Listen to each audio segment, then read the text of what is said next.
তোমার জাদুর লাঠি আমাকে দাও। আমি আজ অবধি কারোটা নিইনি। রাতে ঘুমানোর সময় ঘরের দরজা খোলা রাখিস, আমি জাম্বুরা খেতে আসব।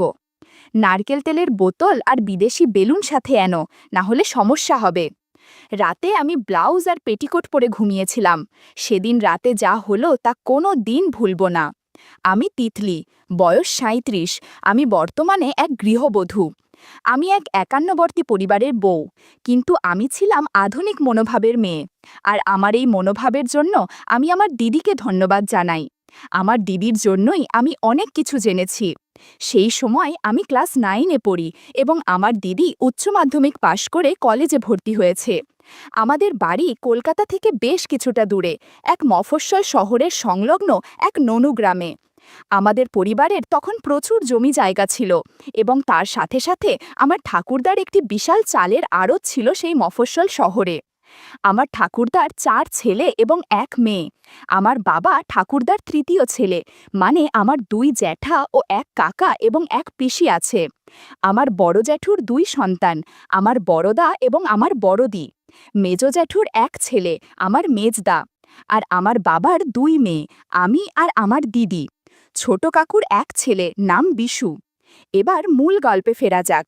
আমি আর আমার দিদি বেশ ছোট বয়স থেকেই একই ঘরে একই বিছানায় রাতে শুতাম। আমি আমার দিদিকে একটু ভয় পেলেও আমার দিদি আমার সাথে বন্ধুর মতো মিশত। আমাদের লোকালিটিতে একটা স্কুল ছিল ক্লাস 8 পর্যন্ত, যার ফলে আমাদের স্কুলে ক্লাস 9-এ ওই স্কুল থেকে অনেক ছাত্রী ভর্তি হতো।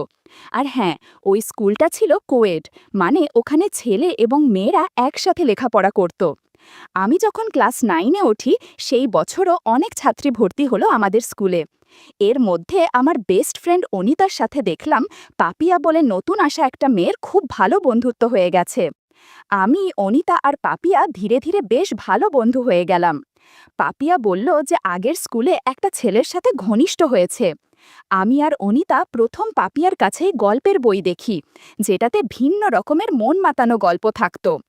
পাপিয়া এও বলে যে সে নাকি ক্যাসেটে জোগাড় করতে পারে নীল সিনেমার। আমরা ঠিক করি যে একদিন আমরা স্কুলে না গিয়ে অনিতাদের বাড়ি যাব। অনিতাদের বাবা মা অফিসে যায় আর সারাদিন বাড়ি ফাঁকা থাকে, আর ওদের বাড়িতে ক্যাসেট প্লেয়ারও আছে। আমরা বাড়িতে বললাম স্কুল প্রজেক্টের জন্য আমরা অনিতাদের বাড়িতে যাব। আমাদের বাড়ির লোক বিনা সন্দেহে আমাদের পারমিশন দিয়ে দিলেন। আমরাও নির্দিষ্ট দিনে অনিতাদের বাড়িতে হাজির হলাম। পাপিয়া 3টে ক্যাসেট এনেছিল। পাপিয়া বলল একটা রোম্যান্টিক টাইপ ফিল্ম চালাবে। আমরা এইসব বিষয়ে তেমন কিছুই জানতাম না। আমরা বললাম তুই যেটা ভালো বুঝিস সেটা চালা। ও প্রথম ক্যাসেট চালালো। পর্দায় ভেসে উঠল একটা ছেলে আর একটা মেয়ের সিনেমা। সিনেমার অদ্ভুত দৃশ্য দেখে আমার মধ্যে কেমন যেন অনুভূতি হচ্ছিল। আমার বেশ ভালো লাগছিল। একটু পর পাপিয়া আমার অবস্থা বুঝতে পেরে কেমন যেন আচরণ করতে শুরু করলো। বেশ কিছুক্ষণ আমি চোখ বুজে থাকলাম। আমি চোখ খুলতেই অনিতা আর পাপিয়া জিজ্ঞাসা করল, কিরে কেমন লাগলো? আমি বললাম দারুণ। ওরা বলল তবে এবার 3 জনে মিলে গল্প করা যাক। একটু পর আমরা 3 জন গল্প করতে শুরু করলাম। বন্ধুরা, ইউটিউবের করা নিয়মের কারণে এসব ঘটনা সরাসরি বলা যাচ্ছে না। তোমরা কমেন্টে দেয়া লিঙ্ক থেকে আমার ওয়েবসাইট ভিজিট করো, সেখানে একদম খোলামেলা গল্প দেয়া আছে, যেগুলো ইউটিউবে পাওয়া যায় না। সারা দিন এভাবেই কেটে গেল। সে একটা দারুণ অনুভূতি। তারপর বিকেলবেলা আমরা যে যার বাড়ি ফিরে গেলাম। অনিতাদের বাড়ি থেকে ফিরে আসার সময় আমার একটু ভয় ভয় করছিল, কারণ আমার এটা প্রথম অভিজ্ঞতা। তাছাড়া বাড়িতে সবাই গ্রুপ স্টাডির কথাটা বিশ্বাস করবে তো? তবে বাড়ি ফিরে আমি অনেকটা রিল্যাক্স ফিল করলাম, কারণ দেখলাম বাড়ির পরিবেশ আর 5টা দিনের মতোই স্বাভাবিক।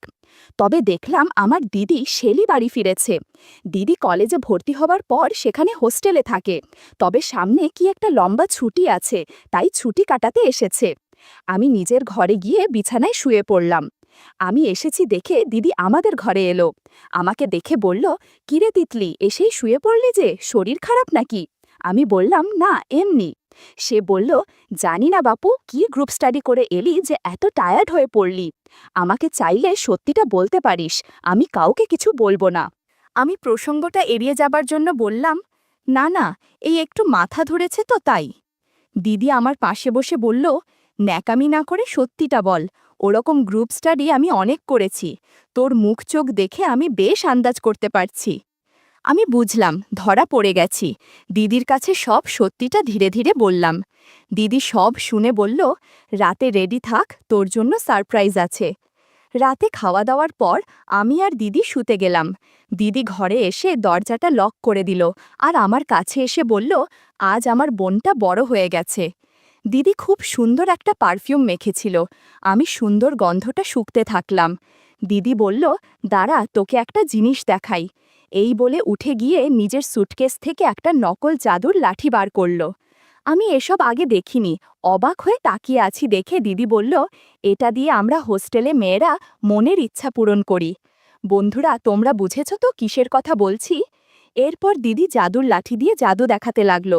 মিনিট 20 পর দিদি বলল, আজকের মতো এটুকুই থাক, না হলে সমস্যা হবে। আমরা হোস্টেলে ঘণ্টাখানেক ব্যবহার করি। একটু পর আমি দিদিকে জিজ্ঞাসা করলাম, আগে কি কখনো আসল জাদুর লাঠি দেখেছ? দিদি বলল, কয়েকবার দেখেছি।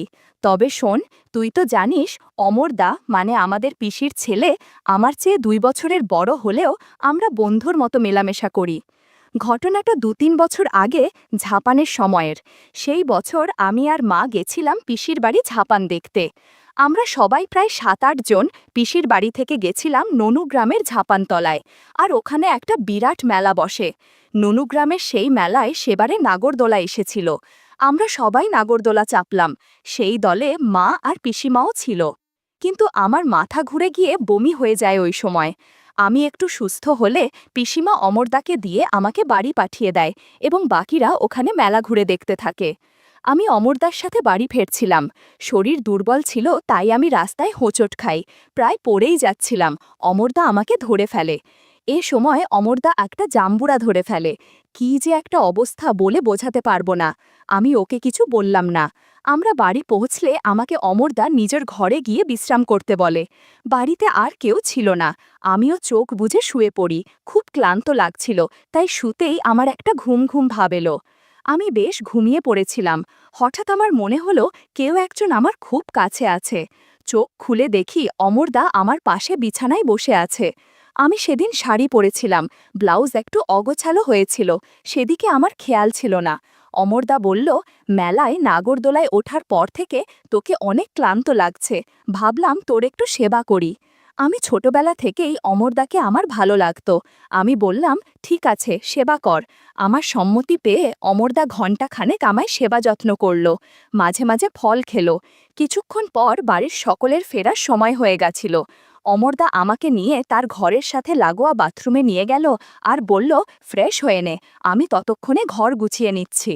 সেইবার পিসির বাড়িতে 3 দিনে আমরা প্রায় 7-8 বার অনেক মজা করেছিলাম। এর পরেও আমি পিসির বাড়ি গেলে বা অমরদা আমাদের বাড়ি এলে আমরা সকলের নজর এড়িয়ে গল্প করতাম। এটা ছিল আমার জীবনের প্রথম জাদুর লাঠি নেয়ার অভিজ্ঞতা। দিদির কথা শুনে আমারও কেমন যেন লোভ হচ্ছিল, কিন্তু কিভাবে কি করব বুঝতে পারছি না। এবার দিদি 2 দিন ছিল আমাদের বাড়িতে, আর সেই 2 দিন দিদি আমাকে অনেক কিছু শিখিয়েছিল। কলেজের ছুটি শেষ হতেই দিদিকে ফিরে যেতে হলো। যাবার সময় আমাকে দিদি তার নকল জাদুর লাঠি দিয়ে গেল, যাতে আমি একা কিছু করতে পারি। কিন্তু আমি জানতাম না ভাগ্যদেবতা আমার জন্য অন্য কিছু ঠিক করে রেখেছেন। কিছুদিন পরে অনিতা আর পাপিয়া একদিন বিকেলের দিকে এলো আমাদের বাড়িতে দেখা করতে। আমি আমার আর দিদির মধ্যে শেষ কিছুদিনের ঘটে যাওয়া ঘটনার কথা বলতে চাইনি, কিন্তু পাপিয়া আমার হাঁটাচলা দেখে বলল যে আমি ইতিমধ্যে কারোর সাথে কিছু করেছি কিনা। আমি এড়িয়ে যাবার চেষ্টা করলেও ওরা দুজনে আমাকে সব সত্যি বলতে পিড়াপিড়ি করল, আর আমাকে বাধ্য হয়ে সব কথা খুলে বলতে হলো। এমনকি নকল জাদুর লাঠিও দেখালাম ওদের। দেখেই পাপিয়া আগে ওটা নিয়ে একাই ব্যবহার করতে শুরু করল, আর মাঝে মধ্যে আমাদেরও ব্যবহার করতে দিল। আমাদের বাড়িতে সব পুরুষরা নিজেদের কাজে সকাল থেকে বেরিয়ে পড়ে, আর বাড়ির মহিলা আর বাচ্চারা দুপুরে একটু ঘুমিয়ে নেয়। সেদিন আমি, পাপিয়া আর অনিতা নিশ্চিত ছিলাম যে আমরা ধরা পড়ব না। কিন্তু আমি জানতাম না আমার মেজদাদা সেদিন তাড়াতাড়ি বাড়ি ফিরে এসেছিল, আর আমাদের ঘরে আওয়াজ হচ্ছে দেখে জানালার ফুটো দিয়ে উকি দিয়ে দেখছিল। এমনকি আমাদের কর্মকাণ্ড দেখে ফেলেছে। অনিতা আর পাপিয়া বাড়ি চলে গেলে মেজদাদা আমার ঘরে এসে আমাকে ভয়ও দেখালো যে ও সবাইকে বলে দেবে এসব কথা। আমি ওকে অনুরোধ করলাম যেন কাউকে কিছু না বলতে। তখনও বলল, তাহলে আমাকে জাম্বুরা খেতে দিতে হবে। আমি বুঝে গেলাম মেজদা কি বলতে চাচ্ছে। তবুও একটু আশ্চর্য হয়ে ইস্তত বোধ করলাম। মেজদা বলল, তোর দিদি অমরদার সঙ্গে কি কি করেছে তা তোর বান্ধবীদের বলেছিস তা আমি শুনেছি। তোদের দুই বোনের সব কীর্তি আমি জেনে ফেলেছি, বেশি নাটক করলে সবাইকে বলে দেব। আমি দেখলাম মেজদা শুধু দেখেই ফেলেনি, শুনেও ফেলেছে সব কথা। আমি কোনো উপায় না পেয়ে মেজদাকে জাম্বুরা খেতে দিলাম। এদিকে প্রায় বিকাল হয়ে এসেছিল, আর বাইরে উঠোনে মা কাকিমারা উঠে পড়েছিল ঘুম থেকে। বাইরে গলার আওয়াজ পেয়ে আমি মেজদাকে বললাম, এখন কিছু না করাই ভালো, বাড়ির কেউ দেখে ফেলতে পারে। মেজদা রাজি হচ্ছিল না, তবুও ধরা পড়ে যাবার ভয়ে আমি বললাম, রাতে আমার ঘরে চলে এসো। মেজদা বলে গেল, রাতে যেন আমি দরজা খুলে রাখি, সবাই শুয়ে পড়লে ও আমার ঘরে আসবে।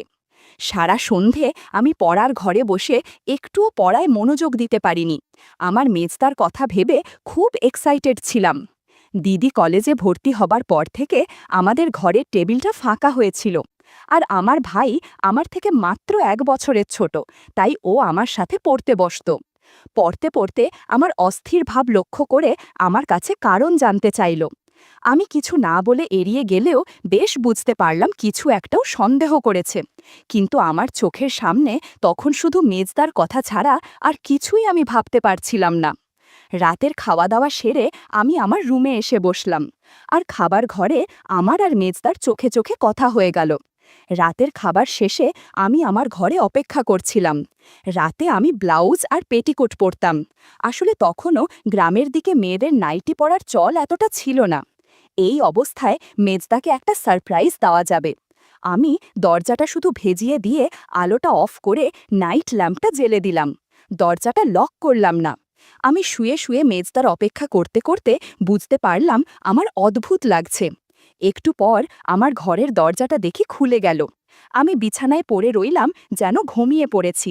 চোখের পাতা একটু ফাঁকা করে দেখে নিলাম, মুখ দেখতে পেলাম না, তবে নাইট ল্যাম্পের আলোতে বেশ বুঝতে পারলাম মেজদা ছাড়া আর কেউ নয়।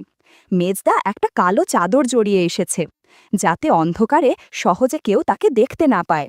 আমার ঘরে ঢুকে চাদরটা একপাশে রাখল। দেখলাম মেজদা একটা লুঙ্গি পরে আছে। মেজদা নাইট ল্যাম্পের আলোয় আমায় এক দৃষ্টে দেখতে লাগল। আমি তার চোখে আকর্ষণ দেখতে পেলাম। সে এসে আমার বিছানায় পাশে বসল।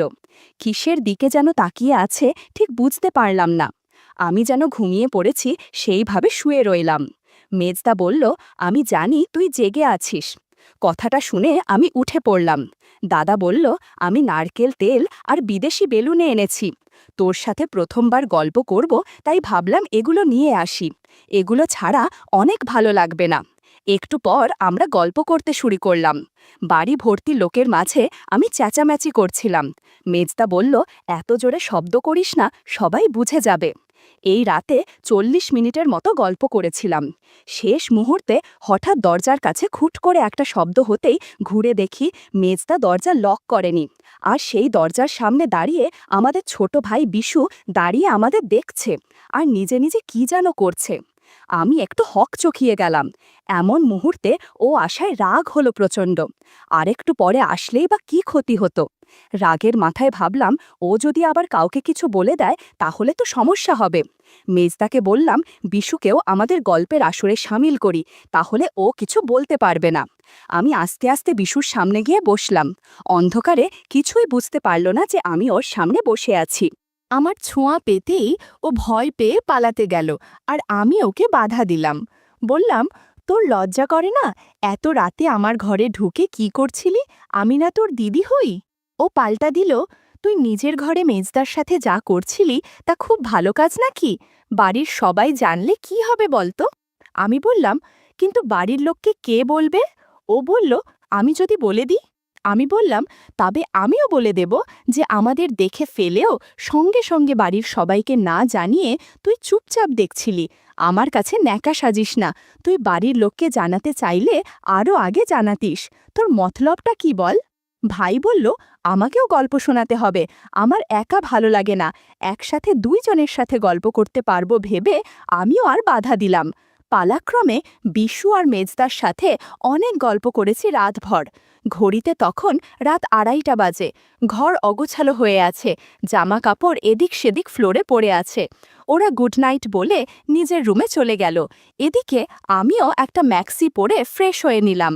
হাঁটতে অসুবিধা হচ্ছিল, তবুও রুমের দরজাটা লক করে কোনো মতে শুয়ে পড়লাম।